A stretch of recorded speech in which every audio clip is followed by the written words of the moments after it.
Love is a Revolution by Renee Watson. Chapter 8. Blue Playlist Track 5.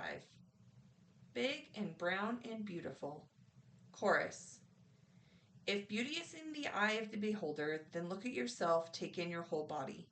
If beauty is in the eye of the beholder, then look at yourself, take in your whole body. Verse 1. And what the mere whispers is, girl, you are exquisite. Every strand of your hair on your head is accounted for. You are that rare find, that one of a kind, and no one is a better you. Refrain. See how big and brown and beautiful you are. See how big and brown and beautiful you are. Verse 2. And what the mere whispers is, you standing here as somebody, a whole body, big and brown, and full lips and wide hips, and unmanicured and untucked and unbothered and all right, you all right, girl. Chorus. If beauty is in the eye of the beholder, then look at yourself, take in your whole body. If beauty is in the eye of the beholder, then look at yourself, take in your whole body. Refrain. See how big and brown and beautiful you are. See how big and brown and beautiful you are. The next morning, I take my time getting out of bed and getting ready for the day. This afternoon, I'm going to Grandma's house because I promised I'd come over to work more on her puzzle. Harlem is wide awake. The streets are full of traffic, horns are blowing, and there are bumper-to-bumper standstills even on the side streets. There are boys shooting hoops at the basketball court at the end of the block, and the man who sells flowers from his van is setting up in his usual spot right across from the street bus stop.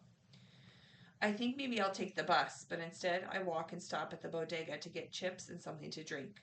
Grandma used to have the best snacks, but now that she's not eating much sugar or salt, there's nothing to raid in her cabinets. When I get to Grandma's, I go straight to her hangout spot. She is there with her crew, sitting at her table like always. Hi, everyone. Well, good afternoon, Miss Nola, Miss Norma says. I sure do like your hair. Miss Norma's voice is like the wind. It blows through the room, and suddenly the others start in with sing-song compliments like chimes blowing in her breeze. After they go on for a while, they all get back to talking about whatever it was they were discussing. Grandma doesn't join in their conversation. Instead, she turns to me and says, How is everything? Everything is fine, I say. Grandma's eyebrows raise, and she whispers, how is your new friend? The women all start paying more attention to us. He's fine, I say, trying to sound neutral. No smile, just a straight answer. I sit down at the table across from Grandma and start helping out with the puzzle. There's been a lot more added since the last time I was here. And how's Amani? She can't even remember the last time I saw her. She's good, I say. Busy with Inspire Harlem. Grandma snaps in a puzzle piece that completes the bottom right corner. A man sitting outside in a meadow playing his guitar, a rooster at his feet. She's the busiest teenager I know, Miss Norma says. Girl, it's not like it was when we were raising our children. These young folks have full itineraries, places to be, people to see. Miss Louise nods. You're right about that. I haven't seen one of my grandchildren in, 2 months. This is the generation of go, go, go. Miss Mabel adds her opinion. Busy doing nothing, if you ask me. I feel bad they're all being so hard on Amani. I tell them, well, she's not doing nothing. She's actually doing a lot of good for the community. Oh, I don't mean no harm, Nala. You don't have to explain. Miss Norma's knitting hands are moving fast, and it amazes me to watch someone make something so precious without even looking. She clears her throat and tells me, I know all about that program Amani is in. My granddaughter is in it too. I'd sure rather have her occupied by volunteering than out in the streets causing trouble. Grandma scatters the puzzle pieces trying to find the one she's looking for. Nala, we're just saying that a person can be so busy trying to care for their community that they don't even have time to care for the people closest to them. That's all. And then, as if they weren't having a serious conversation, Miss Norma holds up the blanket she's knitting and asks, What do y'all think of this? It's for my first great grandbaby. They haven't picked a name yet, but we know it's a girl. My first great, ain't that something?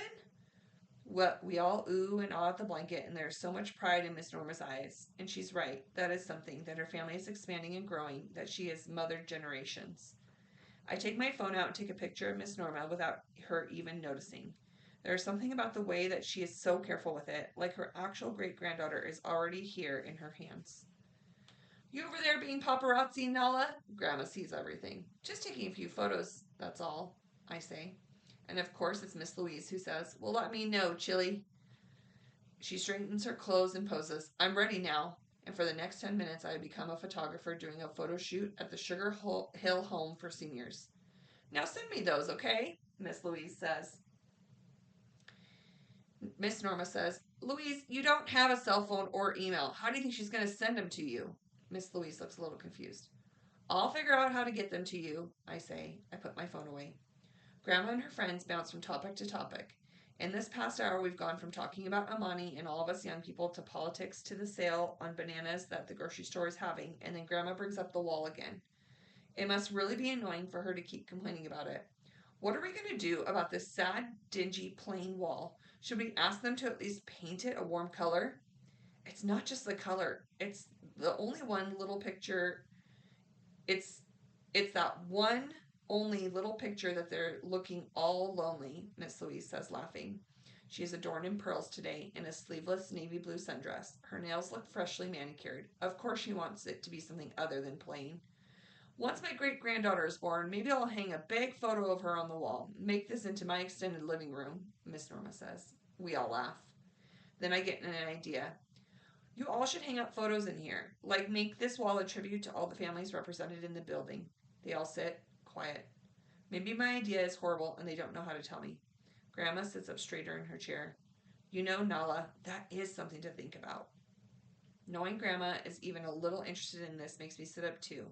Makes me think maybe I really should start doing some service projects here at the residence since I keep telling Ty that's what I do. Maybe my lie could turn into the truth. I can help, I say. I can ask for permission to collect the photos and frame them. Well, I think you should, Grandma said. I think you should. I get excited about this. I want to do something special for this summer.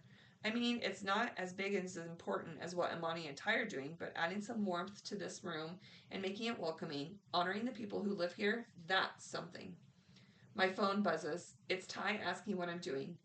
I type back, planning a photo legacy project for the open studio at Sugar Hill. Okay, it's maybe a tiny, well, a big exaggeration, but typing it out makes me really want to do it now, for real. A photo legacy project. It might not be a serious community, I may not be a serious community organizer or a change the world type of girl like Amani and Toya, but this I can do. This I want to do. Ty replies to my text. That sounds amazing, and then, I want to be part of this. Let me know how I can help. I'm trying to think of a way to tell him I don't need his help. I don't want to drag him into this fake but kind of real project. I text back, okay. After I leave Sugar Hill Senior Living, I walk over to 135th and Lenox to meet Ty at the halal food truck that parks right outside this Schomburg Center. When he sees me walking down the street, he smiles, and I don't care what Imani says. This smile is not a friend smile. He hugs me tight, and when he lets go, he says, every time I see you, your hair is different. I laugh because if only he knew the story behind my hair. I like it, he says. You're so beautiful. Thanks, I tell him. I'm beautiful to Ty. I let those words sink in. Do you know what you want? Ty asks. We're up next. He pulls out his wallet. Whatever you're getting, I say. He steps up to the truck and orders two falafel euros, please. Oh, and a bottled water, I say. Ty looks at me. You don't have water? No. I think he's going to lecture me like Amani does. She thinks I should carry around a reusable water bottle, but those things get heavy when they're filled with water, and I don't want to lug that around in my bag all day. Plus, on every block, you get ice cold water for $1, and I always put the plastic bottles in the recycling bin, so what's the big deal? Ty orders the water without saying anything, but I can tell he is bothered. Once our order is called, Ty says, where to? Let's just walk and see, I say. We walk slow because we were eating and talking, making our way down 135th towards St. Nicholas Park. We're not saying a whole lot, mostly talking about how good our gyros are and how we should have gotten an order of fries to share.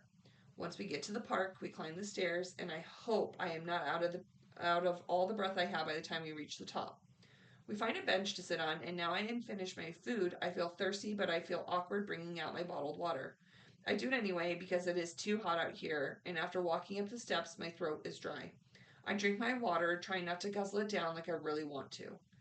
Ty says, I'm so glad we're doing this. I wanted to talk more about your photo legacy project. Is that all you want to talk about? I say with an attitude. I can't help it. But I do not want to come here to see Ty today to only talk about old people and pictures. Well, I don't only want to talk about that, but Ty, what is this? What are we doing? Is there a we? Ty looks at me and smiles. Do you want there to be a we? I do, honestly, but I don't know how you feel, and I don't know how you feel about Toya. Toya? Ty's eyebrows frown. What does she have to do with any of this? It's obvious that she likes you. Do you have feelings for her too? I don't think Toya likes me, and I definitely don't like her. Not like that. I mean, we're just friends. Yeah, but you said we were just friends. We even toasted to it. Oh, but no, when I said you were my friend, I meant, like, well, my friend that hopefully becomes more than that. That's not what you said. That's what I meant. Ty takes my hand. I don't like Toya. Toya likes Toya a lot. I laugh. Ty laughs too. Well, I just want to make sure. I needed to know. I mean, you two have a lot in common. So do we, Ty says. I love that you volunteer at Sugar Hills Senior Living. You're focused and you know what you want to do as far as college. Oh, and you and I like the same kind of food. Maybe Imani was right. Ty likes the fake me, not the real me. I tell Ty. I want us to get to know each other. Like, actually talk about more than Inspire Harlem or Sugar Hills Living Center. Well, tell me something I don't know about you. You don't know anything, honestly. Um, this is harder than I thought it would be. Okay, well, I know you and Imani are cousins. Tell me about your family, your parents. There's not much to know, I say. My dad lives in Jamaica, so I don't see him too much. My mom, well, we do better when we don't live together.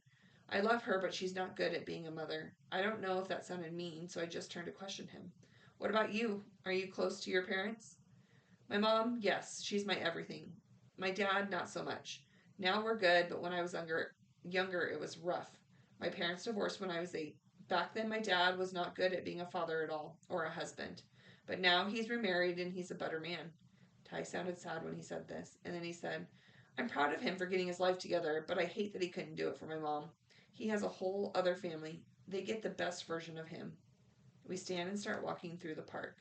There are families out sitting on blankets, a cyclist riding his bike, couples strolling hand in hand, and down the path I see a little girl chasing bubbles and popping them with her hands as the woman with her blows gently through a wand. Ty keeps talking.